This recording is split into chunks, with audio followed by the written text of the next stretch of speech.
Welcome back to the Genstead. I'm Mary. Today is Monday, October 27th, 2025. And today I wanted to bring you a positive story and talk about a victory for private property rights and the fight against eminent domain abuse. And specifically, last week, officials in Cranberry, New Jersey asked a superior judge to delay proceedings over their bid to seize a local farm for affordable housing.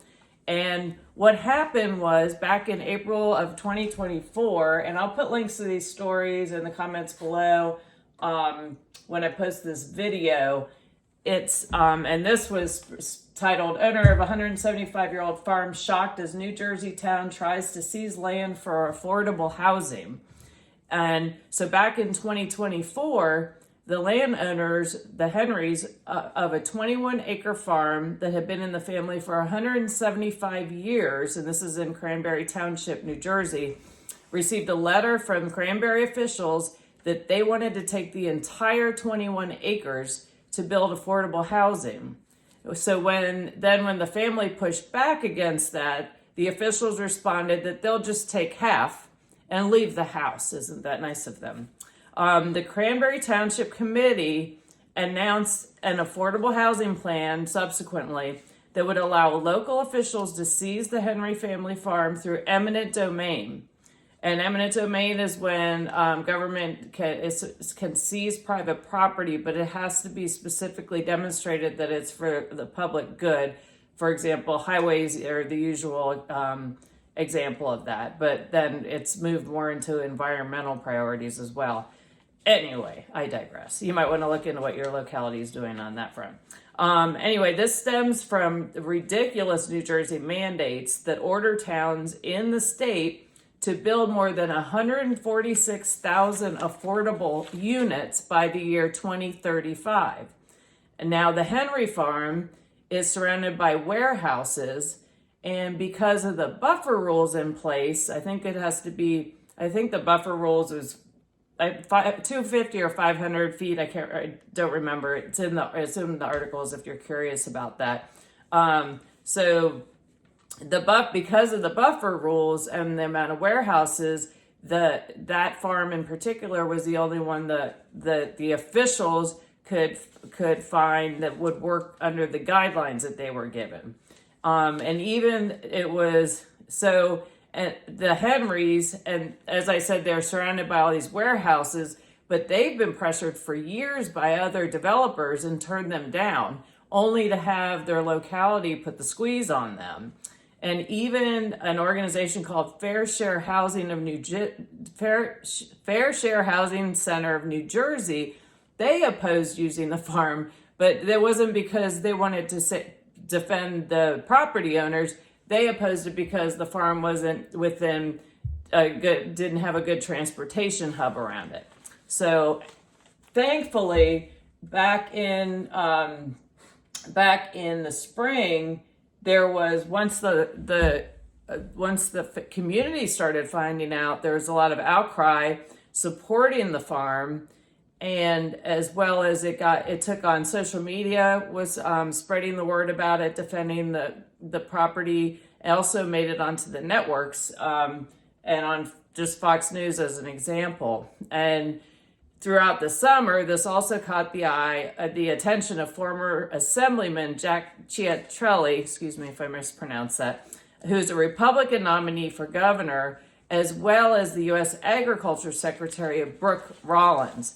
And so they were pushing hard and advocating, and Secretary Rollins was facilitating meetings between the localities and the federal government and the state and local governments. And then specifically in one of the articles, it says, and I quote, "Township officials said they were challenged by a lack of available land that would meet state requirements for affordable housing construction. Other possible areas had other restrictions and didn't qualify for federal tax credits to defray the construction costs." And then the U.S. agriculture officials contended the township was required to abide by laws protecting farmlands if federal dollars would be used to build the housing community. So touche there. So we have this. We actually have people in government that are defending the private property owners, which is refreshing.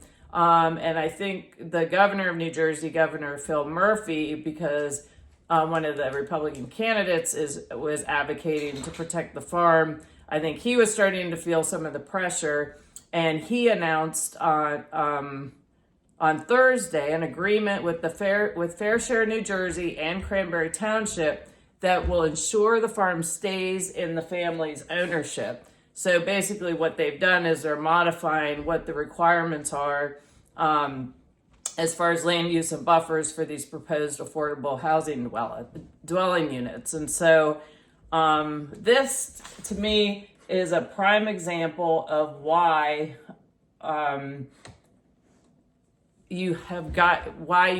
elections matter, and why you have to pay attention to who you are electing to represent your community and you and your private property rights, and if they even are defending them. Because if you look at this township's elected leadership, they obviously they claim, they were, instead of looking for ways to protect this private property owner, they were looking for ways to comply with the rules because they support these affordable housing developments. And so they were not standing up for their own constituent. And thankfully, the farmers had support from it within their community. And so really, those are one of the things people need to pay attention to. I think people spend more time researching a car that they're buying than they do paying attention to who is serving in their local elected offices.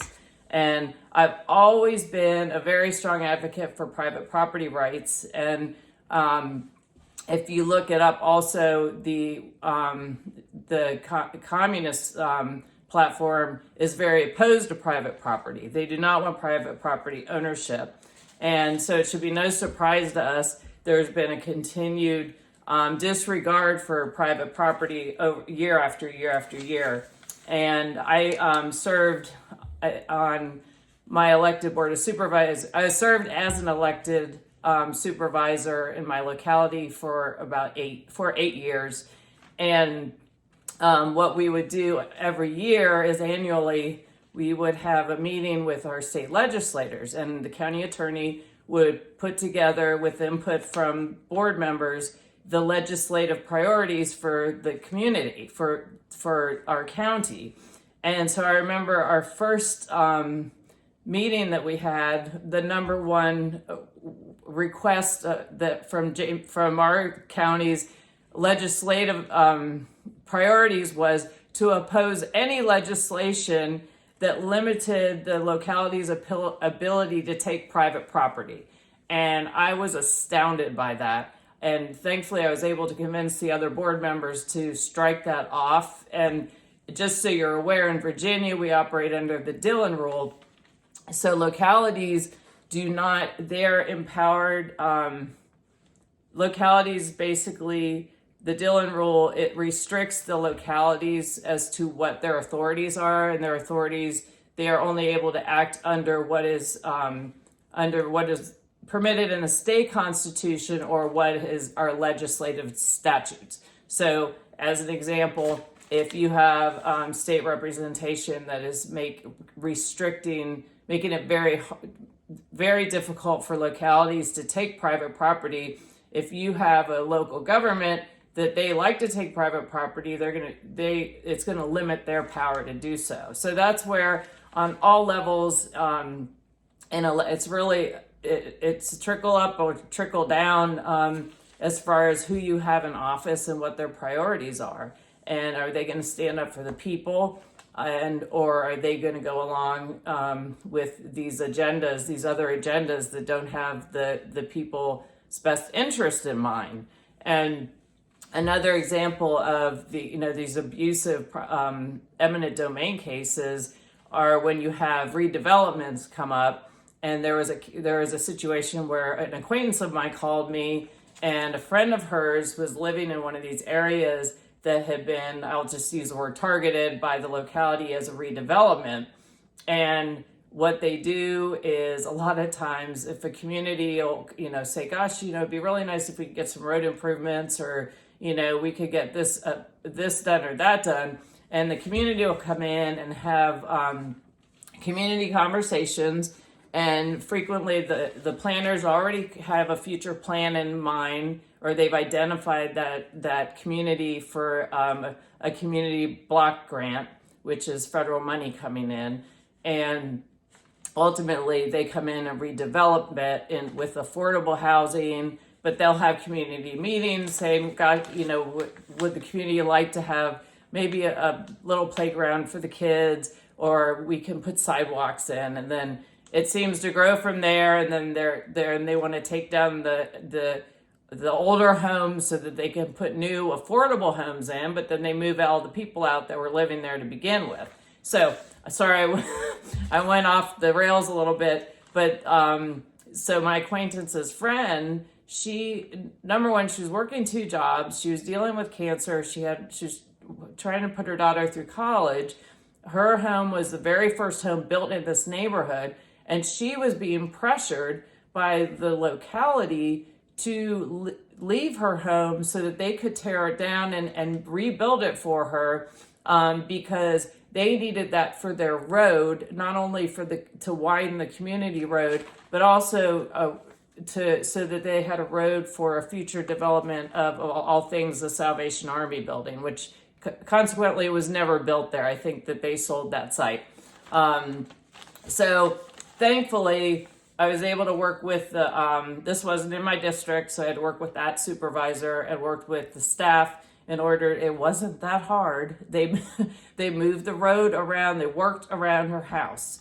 And but those are the things where if citizens don't have an advocate for them, unfortunately, their local government can really make their lives miserable, because they will hound them until they are able to get, the ultimate, what they want in order to get these block grants and to get these developments put in. And, when you have government affordable housing, it's more control, as opposed to people being able to be free. And if you have a free market and a housing market. So anyway, I just want to share that it's so important that you pay attention to what your local boards are doing and what your state legislators are doing. But I wanted to share this positive story. It was nice to see a citizen's property rights being stood up for and defended. And I hope these localities, I hope they learn something from it. But I also think it shows that the citizens still have the power to do good things to help stand up for people. So look forward to talking to you all again soon, and have a great day.